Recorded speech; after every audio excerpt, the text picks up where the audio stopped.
Assalamualaikum warahmatullahi wabarakatuh. Segala puji bagi Allah, Rabb semesta alam, yang dengan kasih sayangnya manusia diberi nikmat iman, Islam, dan kesempatan untuk memperbaiki diri. Solawat serta salam semoga selalu tercurah kepada Nabi Muhammad, sang teladan agung yang menjaga lisannya dari ucapan sia-sia, apalagi dari dosa ghibah. Salah satu penyakit hati yang paling tersebar di tengah umat, tetapi sering dianggap sepele, adalah ghibah. Kata-kata ringan yang keluar dari mulut seringkali menyinggung harga diri orang lain, tanpa disadari menjadi api yang membakar amal. Imam Al-Ghazali dalam kitab monumentalnya Ihya Ulumuddin menjelaskan panjang lebar tentang bahaya ghibah. Beliau menekankan bahwa ghibah bukan sekadar dosa kecil yang bisa dihapus dengan istighfar, melainkan dosa yang meninggalkan bekas kronis pada hati, amal, dan hubungan sosial. Dalam pandangan Al-Ghazali, ada setidaknya 9 bahaya kronis dari ghibah yang membuat seseorang bisa kehilangan keberkahan hidupnya, pahala ibadahnya, bahkan jati diri imannya. Bahaya-bahaya ini tidak langsung terlihat di dunia, tetapi efeknya pelan-pelan menghancurkan seperti racun yang merusak tubuh. Bahaya pertama, menghapus amal kebaikan. Bahaya kronis pertama dari ghibah adalah hapusnya amal kebaikan. Imam Al-Ghazali menjelaskan, ghibah itu ibarat seseorang mengeluarkan pahala dari timbangan amalnya lalu memberikannya kepada orang yang digunjingkan. Dalil dari Al-Quran. Allah berfirman dalam surah Al-Hujurat ayat 12. Janganlah sebagian kalian menggunjing sebagian yang lain. Apakah salah seorang di antara kalian suka memakan daging saudaranya yang sudah mati? Tentu kalian merasa jijik. Perumpamaan, memakan bangkai, ini sangat dahsyat. Sebab, bangkai tidak mungkin bisa mengembalikan kehidupan. Begitu pula dengan pahala yang hilang karena ghibah, ia tidak bisa lagi kembali kecuali dengan kerelaan orang yang digunjingkan. Dalil dari hadis, Rasulullah bersabda, tahukah kalian siapa orang yang bangkrut? Para sahabat menjawab, orang yang tidak memiliki dirham dan harta. Beliau bersabda, orang yang bangkrut dari umatku adalah yang datang pada hari kiamat dengan membawa pahala salat, puasa, dan zakat. Namun, ia juga datang dengan membawa dosa mencaci, menuduh, memakan harta orang lain, menumpahkan darah, dan memukul. Maka pahalanya diberikan kepada orang yang dizaliminya. Jika pahalanya habis sebelum terbayar, dosa orang yang dizaliminya dipindahkan kepadanya, lalu ia dilemparkan ke dalam neraka.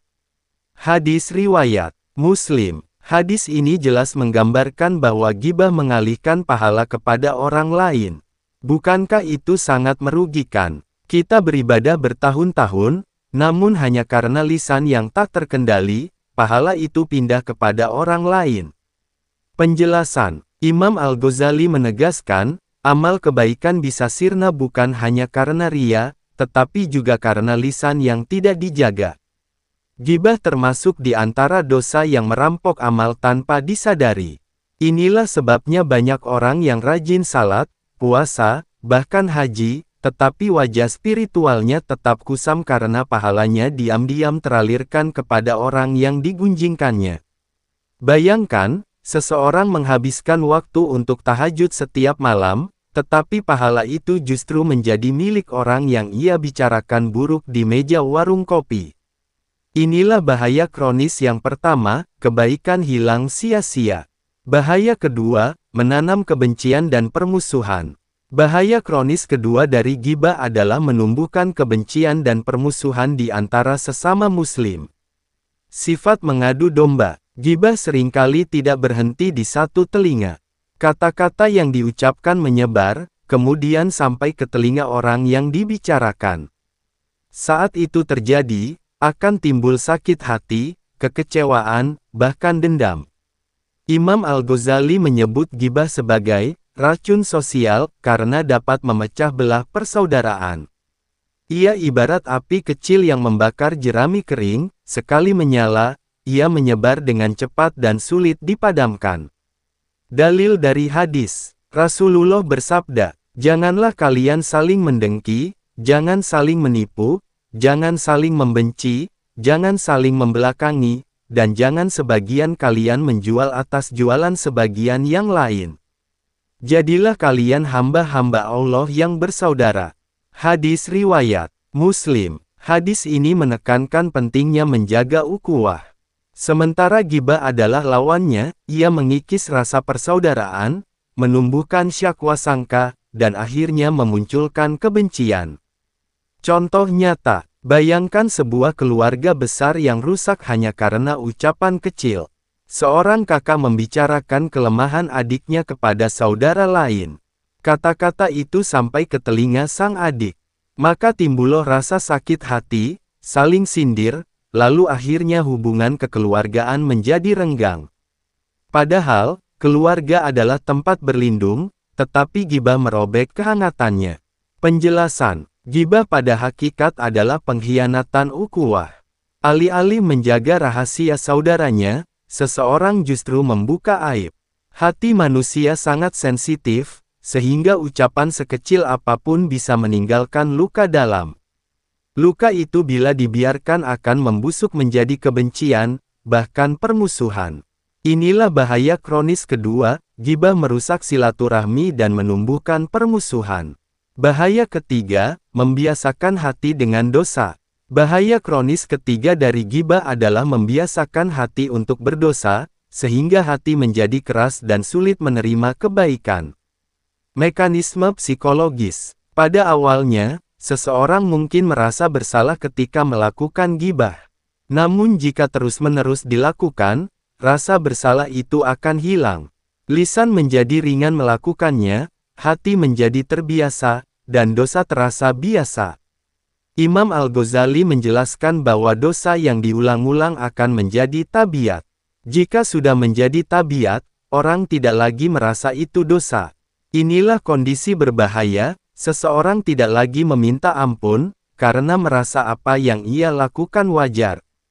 Dalil dari Al-Quran. Allah berfirman dalam surah Al-Mutaffifin ayat 14. Sekali-kali tidak, bahkan apa yang mereka kerjakan itu telah menutupi hati mereka. Ayat ini menjelaskan bahwa dosa yang dilakukan berulang-ulang bisa menutupi hati. Hati yang tertutup tidak lagi peka terhadap kebenaran. Contoh sehari-hari, seorang pegawai di kantor terbiasa menggunjing teman kerjanya saat istirahat. Awalnya ia merasa bersalah, tetapi lama-kelamaan ia menganggap itu sebagai hiburan. Akhirnya, ghibah menjadi rutinitas harian. Inilah penyakit, dosa dianggap ringan, padahal ia sedang merusak hati sendiri. Penjelasan. Bahaya kronis ini lebih menakutkan daripada yang pertama dan kedua. Sebab, hilangnya pahala masih bisa diganti dengan amal baru. Silaturahmi yang rusak masih bisa diperbaiki dengan meminta maaf. Tetapi hati yang terbiasa dengan dosa, itu adalah kematian batin. Ghibah menjadikan seseorang terbiasa menjelekkan orang lain. Ia merasa dirinya lebih baik, padahal sebenarnya ia sedang jatuh dalam kehinaan. Imam Al-Ghazali menegaskan, hati yang terbiasa dengan ghibah sulit merasakan manisnya iman. Sahabat pendengar yang dirahmati Allah, kita telah membahas 3 bahaya kronis pertama dari ghibah. 1. Menghapus amal kebaikan, pahala berpindah kepada orang yang digunjingkan. 2. Menanam kebencian dan permusuhan, ukhuwah rusak, silaturahmi terputus. 3. Membiasakan hati dengan dosa, hati menjadi keras dan sulit menerima kebenaran. Ketiga bahaya ini sudah cukup membuat kita takut untuk mengucapkan kata-kata yang menyinggung orang lain. Namun, masih ada 6 bahaya kronis lainnya yang tidak kalah berbahaya, yang akan kita bahas berikutnya. Semoga Allah melindungi kita dari dosa lisan, mengampuni kesalahan kita, dan menjadikan kita hamba yang menjaga kehormatan sesama. Baikkan kita lanjutkan bahaya kronis ghibah, hilangnya amal kebaikan, munculnya permusuhan, serta hati yang terbiasa dengan dosa. Ketiga hal itu sudah cukup untuk membuat kita takut kepada ghibah. Namun, Imam Al-Ghazali tidak berhenti di sana. Beliau mengingatkan kita bahwa gibah memiliki efek lanjutan yang lebih dalam, yang bukan hanya merusak hubungan sosial, tetapi juga menghancurkan kepribadian spiritual seseorang.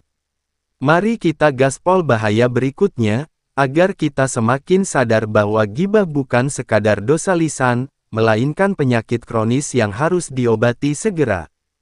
Bahaya keempat, menyebarkan aib dan membuka rahasia. Bahaya kronis keempat dari gibah adalah menyebarkan aib orang lain dan membuka sesuatu yang semestinya ditutup. Hakikat aib. Dalam pandangan Imam Al-Ghazali, manusia hakikat penuh dengan kekurangan. Jika Allah membuka semua aib kita, niscaya tidak ada yang mau duduk bersama kita. Tetapi karena kasih sayang Allah, banyak aib kita ditutup. Maka, orang yang membuka aib orang lain sejatinya telah menentang sunnah Allah yang menutup aib hambanya. Dalil dari hadis, Rasulullah bersabda, barang siapa menutupi aib seorang muslim, Allah akan menutupi aibnya di dunia dan akhirat. Hadis riwayat Muslim. Hadis ini memberi pelajaran, menjaga kehormatan orang lain adalah bagian dari ibadah. Sebaliknya, membuka aib orang lain melalui gibah berarti mengundang Allah untuk membuka aib kita di dunia maupun akhirat.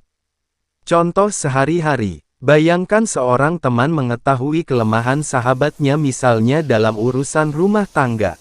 Alih-alih memberi nasihat secara diam-diam, ia justru menyampaikannya di depan orang lain dengan nada guton. Akhirnya, berita itu menyebar.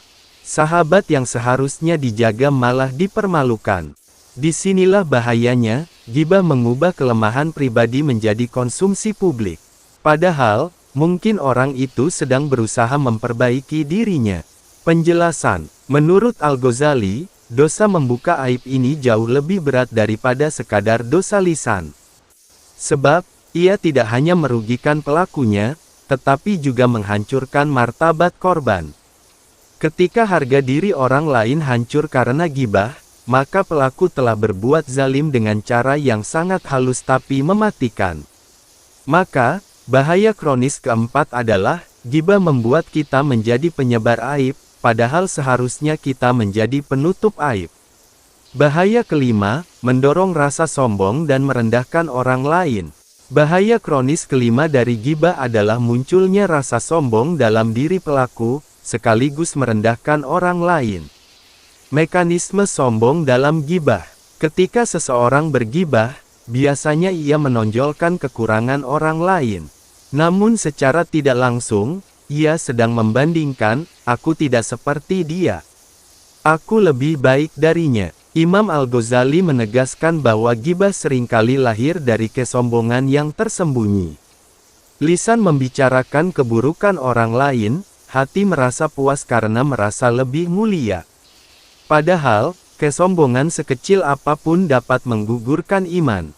Dalil dari hadis, Rasulullah bersabda, tidak akan masuk surga orang yang di dalam hatinya terdapat kesombongan sebesar biji sawi. Hadis riwayat Muslim. Hadis ini menegaskan bahwa kesombongan, sekecil apapun, sangat berbahaya. Apalagi jika kesombongan itu dipupuk dengan kebiasaan gibah. Contoh sehari-hari, misalnya, seseorang berkata, si fulan itu malas sekali salat berjamaah. Kalimat ini seolah-olah sedang menasihati, tetapi sebenarnya ada pesan terselubung, aku lebih rajin darinya. Contoh lain, seorang ibu rumah tangga berkata, tetangga itu anak-anaknya nakal, tidak terdidik. Di balik kalimat itu ada rasa bangga bahwa anak-anaknya sendiri lebih baik. Penjelasan, bahaya ini sangat halus. Orang yang bergibah seringkali tidak sadar bahwa ia sedang membangun benteng kesombongan. Padahal, syaitan sangat senang dengan keadaan ini. Dengan gibah, seseorang merasa lebih tinggi, padahal ia sedang jatuh dalam kehinaan. Imam Al-Ghazali menyebut gibah sebagai pakaian orang-orang sombong, karena di baliknya ada rasa ingin menonjolkan diri dengan menjatuhkan orang lain. Maka, bahaya kronis kelima adalah, gibah menumbuhkan kesombongan, sementara Allah tidak menyukai orang-orang yang sombong. Bahaya keenam, mengundang azab di hari kiamat. Bahaya kronis keenam dari ghibah adalah mengundang azab di hari kiamat. Gambaran dahsyat dari hadis. Rasulullah pernah bersabda ketika Isra, Miraj, beliau melihat kaum yang mencakar wajah dan dada mereka sendiri dengan kuku dari tembaga. Nabi bertanya, "Siapakah mereka ini, wahai Jibril?" Jibril menjawab, "Mereka adalah orang-orang yang memakan daging manusia dan menodai kehormatan mereka." Hadis riwayat Abu Dawud. Hadis ini menggambarkan betapa mengerikannya balasan bagi orang yang suka ghibah. Azab itu bukan sekadar di akhirat, tetapi juga gambaran betapa hancurnya wajah spiritual seseorang karena dosa lisan. Dalil dari Al-Quran. Allah juga memperingatkan dalam surah Al-Hujurat ayat 12 dengan perumpamaan yang sangat mengerikan, ghibah diibaratkan memakan bangkai saudara sendiri. Bayangkan, tidak ada manusia waras yang sanggup memakan bangkai. Jijiknya luar biasa. Maka, di sisi Allah, ghibah lebih menjijikkan daripada itu. Perbedaannya, manusia sering tidak merasa jijik melakukannya di dunia, tapi di akhirat ia akan dipaksa merasakan kehinaannya. Penjelasan, Imam Al-Ghazali menyebut ghibah sebagai bekal azab, karena setiap kali seseorang melakukannya, ia menyiapkan makanan busuk untuk dirinya sendiri di akhirat. Semakin sering ia berghibah, semakin banyak pula azab yang menantinya. Azab ini bukan sekadar hukuman, tetapi juga penghinaan spiritual. Orang yang gemar membuka aib orang lain, kelak akan dipermalukan Allah di hadapan seluruh makhluk. Maka, bahaya kronis keenam adalah, ghibah mengundang azab pedih di akhirat, berupa penghinaan dan siksaan yang tak terbayangkan. Saudaraku yang berbahagia, perjalanan kita belum selesai. Masih ada 3 bahaya kronis terakhir yang lebih mengerikan, yang akan kita bahas. Semoga Allah menjaga lisan kita, menutup aib kita, dan memberi taufik untuk menjaga kehormatan orang lain. Mari saudaraku, kita lanjutkan dengan 3 bahaya terakhir, yang menurut Imam Al-Ghazali bersifat lebih dalam karena menyangkut hubungan seseorang dengan Allah, dirinya sendiri, dan masyarakat secara luas. Bahaya ini seringkali tidak disadari, tetapi efeknya amat menghancurkan bila dibiarkan. Bahaya ketujuh, menyebabkan doa tidak terkabul. Bahaya kronis ketujuh dari ghibah adalah doa yang sulit terkabul. Hubungan antara dosa dan doa. Imam Al-Ghazali dalam Ihya Ulumuddin menekankan bahwa doa adalah cahaya yang naik ke langit. Namun, dosa yang dilakukan manusia, terutama dosa lisan seperti ghibah, menjadi penghalang naiknya doa. Seperti asap hitam yang menutupi cahaya, ghibah membuat doa tertahan dan tidak sampai.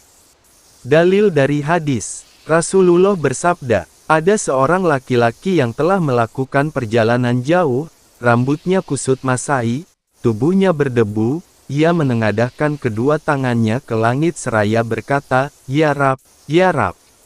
Namun makanannya haram, minumannya haram, pakaiannya haram, dan ia diberi makan dari yang haram, maka bagaimana mungkin doanya dikabulkan?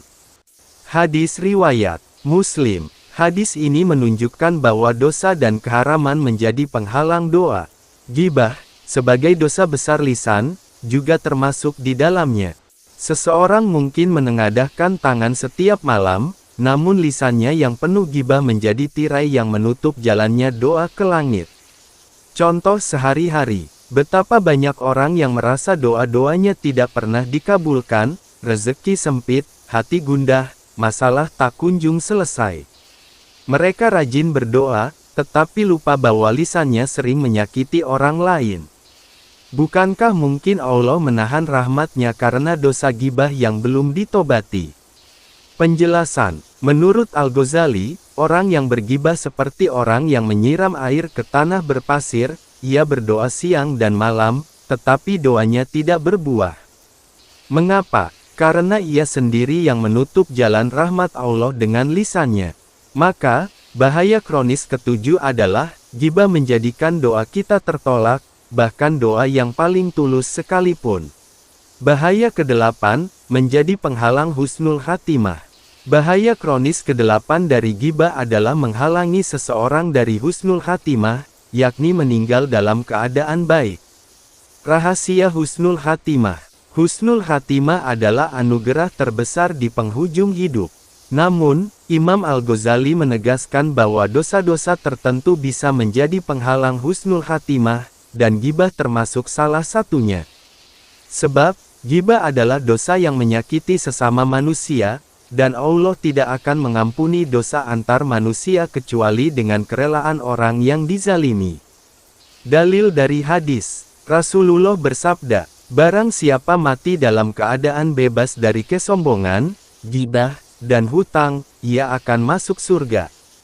Hadis riwayat Tirmidzi. Hadis ini menegaskan bahwa ghibah bisa menjadi penghalang surga jika seseorang mati tanpa bertaubat dan meminta maaf kepada orang yang digunjingkannya. Contoh sehari-hari, betapa banyak orang yang secara lahir tampak baik, rajin salat, berpuasa, bahkan berhaji berkali-kali. Namun, jika ia terbiasa ghibah dan meninggal sebelum meminta maaf, bisa jadi dosa itu menjadi tirai gelap di ujung hidupnya. Penjelasan, Al-Ghazali menjelaskan, ghibah termasuk dosa yang sulit ditebus karena melibatkan hak manusia. Allah bisa saja mengampuni dosa kita kepadanya, tetapi dosa yang menyakiti manusia harus diselesaikan di dunia dengan meminta maaf, atau di akhirat dengan menukar pahala dan menanggung dosa orang lain. Maka, bahaya kronis ke-8 adalah, ghibah bisa menghalangi kita dari husnul khatimah, membuat akhir hidup kita tertutup dengan tirai kelam. Bahaya ke-9, menghancurkan tatanan masyarakat. Bahaya kronis ke-9 dari ghibah adalah rusaknya tatanan masyarakat. Dampak sosial ghibah. Imam Al-Ghazali memandang ghibah bukan hanya dosa individu, tetapi juga penyakit sosial. Jika satu orang melakukan ghibah, itu dosa pribadi. Namun, jika ghibah menjadi budaya dalam suatu komunitas, maka masyarakat itu akan hancur perlahan. Ghibah menumbuhkan ketidakpercayaan. Tidak ada lagi rasa aman antar anggota masyarakat, sebab setiap orang takut dibicarakan di belakangnya. Akibatnya, ukhuwah melemah, kepercayaan runtuh, dan persatuan hancur. Dalil dari Al-Quran, Allah berfirman, dan janganlah kamu mengikuti langkah-langkah setan. Sesungguhnya setan itu adalah musuh yang nyata bagimu. Quran Surat Al-Baqarah 168. Langkah setan yang paling halus adalah memecah belah manusia dengan ghibah. Karena itu, Allah sangat keras melarangnya. Contoh nyata, dalam keluarga, ghibah antar anggota keluarga melahirkan retaknya hubungan darah. Dalam masyarakat, ghibah antar warga membuat hubungan tetangga renggang, saling curiga, dan mudah pecah konflik. Dalam organisasi, ghibah antar anggota menghancurkan kepercayaan, sehingga organisasi rapuh. Dalam negara, ghibah antar kelompok masyarakat bisa melahirkan fitnah besar, bahkan perpecahan bangsa. Penjelasan, menurut Al-Ghazali, masyarakat yang terbiasa ghibah ibarat bangunan yang dimakan rayap dari dalam. Dari luar terlihat utuh, tetapi di dalamnya rapuh. Begitu datang cobaan, masyarakat itu akan runtuh karena pondasinya sudah keropos. Maka, bahaya kronis ke-9 adalah, ghibah bukan hanya dosa individu, tetapi juga virus sosial yang menghancurkan peradaban. Sahabat yang dirahmati Allah. Dengan demikian, genap sudah 9 bahaya kronis ghibah yang dijelaskan Imam Al-Ghazali. Jika kita merenungkan semuanya, seharusnya kita merasa ngeri untuk membicarakan keburukan orang lain. Sebab, ghibah bukan hanya persoalan ucapan ringan, melainkan dosa berat yang membakar amal, mengundang azab, dan merusak dunia serta akhirat kita. Semoga Allah melindungi lisan kita, memberi kekuatan untuk bertaubat, dan menjadikan kita hamba-hamba yang sibuk memperbaiki diri daripada mencari-cari aib orang lain. Baik, mari kita lengkapi narasi panjang ini dengan kesimpulan yang singkat. Tak lain tak bukan harapan kita semoga goresan-goresan ini bisa membantu kita terhindar dari gibah dan saudara-saudaranya. Setelah menapaki perjalanan panjang membahas 9 bahaya kronis dari gibah, kita bisa menarik benang merah bahwa gibah bukanlah perkara sepele. Ia bukan sekadar omongan ringan, bukan pula sekadar candaan biasa. Dalam pandangan Imam Al-Ghazali melalui Ihya Ulumuddin, gibah adalah penyakit hati yang sangat berbahaya, lebih beracun daripada ular, lebih tajam daripada pedang, dan lebih mematikan daripada racun yang mengalir dalam darah. Bahaya gibah bisa kita simpulkan dalam 3 dimensi besar. 1. Dimensi ruhaniyah spiritual. Gibah merusak hubungan hamba dengan Allah, menghapus pahala, bahkan menjadikan amal ibadah berpindah kepada orang yang digunjing. Ini adalah kebangkrutan spiritual yang nyata. 2. Dimensi sosial. Gibah menghancurkan persaudaraan, melahirkan kebencian, memutus silaturahmi, menebar fitnah, hingga merusak tatanan masyarakat. Ia seperti api kecil yang mampu membakar rumah besar bernama ukhuwah. 3. Dimensi psikologis dan akhlak. Gibah menumbuhkan sifat sombong, iri, dengki, dan melemahkan kontrol diri. Orang yang terbiasa gibah sulit merasakan ketenangan hati, karena pikirannya dipenuhi kebencian dan lisannya tak bisa dijaga. Dengan kata lain, gibah adalah paket lengkap dari keburukan, yang mampu melumpuhkan jiwa, meruntuhkan amal, dan merusak kehidupan dunia akhirat. Hikmah besar dari Imam Al-Ghazali. Imam Al-Ghazali tidak sekadar mengupas teori. Beliau mengingatkan kita bahwa gibah adalah bentuk pengkhianatan terhadap nikmat lisan. Allah menganugerahkan lidah agar digunakan untuk berzikir, membaca Al-Quran, menyampaikan kebenaran, dan menebar kebaikan. Namun, ketika lisan digunakan untuk gibah, maka sejatinya kita sedang menjadikan anugerah Allah sebagai senjata melawan diri sendiri. Inilah mengapa gibah disebut sebagai dosa yang manis di mulut, tapi pahit di akhir. Di dunia terasa ringan, di akhirat terasa berat. Bahkan, orang yang biasa beribadah pun bisa bangkrut hanya karena tidak menjaga lisannya. Dari 9 bahaya yang telah kita bahas, kita diajak untuk merenung. Apakah lidah kita telah menjaga kehormatan orang lain? Apakah obrolan kita lebih banyak menambah pahala atau justru menambah dosa? Apakah kita ingin datang di hadapan Allah dengan membawa pahala utuh, atau dengan kebangkrutan karena lisannya tak dijaga? Kita perlu mengingat sabda Nabi. Barang siapa beriman kepada Allah dan hari akhir, maka hendaklah ia berkata baik atau diam. Hadis riwayat Bukhari Muslim. Hadis ini sederhana, namun menjadi kunci emas untuk menyelamatkan diri dari bahaya gibah. Saudaraku, ada 3 langkah penting untuk menyelamatkan diri dari gibah. 1. Mengendalikan lisan dengan kesadaran takwa. Setiap kali hendak berbicara, tanyakan apakah ini mendatangkan ridha Allah atau murkanya. 2. Mengisi lisan dengan kebaikan. Jika kita tidak bisa menghindari bicara, maka bicara dengan doa, zikir, atau kata-kata yang menenangkan hati orang lain. 3. Mengingat akibat gibah di akhirat. Bayangkan amal sholat, puasa, zakat, dan haji kita terbang berpindah ke orang yang kita bicarakan. Tidakkah hati kita gentar? Mari kita pejamkan mata sambil berdoa kepada Allah Subhanahu wa Ta'ala. Semoga Allah melindungi kita dari godaan gibah, menjauhkan kita dari dosa lisan, dan memberikan kekuatan untuk menjaga kehormatan sesama muslim. Semoga kita dijadikan hamba-hamba yang selalu berkata baik, menebar kebaikan, dan menjaga lidah sebagaimana kita menjaga harta paling berharga. Ya Allah, tunjukkanlah aku akhlak yang paling baik, karena tidak ada yang dapat menunjukkannya selain Engkau. Dan jauhkanlah aku dari akhlak yang buruk, karena tidak ada yang dapat menjauhkannya dariku kecuali Engkau. Hadis riwayat Muslim. Dengan demikian, tuntaslah pembahasan 9 bahaya kronis gibah dari Ihya Ulumuddin. Semoga kita semua bisa mengambil hikmah, menjaga lisan, dan memanfaatkan nikmat mulut untuk kebaikan, bukan untuk kebinasaan. Amin amin. Wassalamualaikum warahmatullahi wabarakatuh.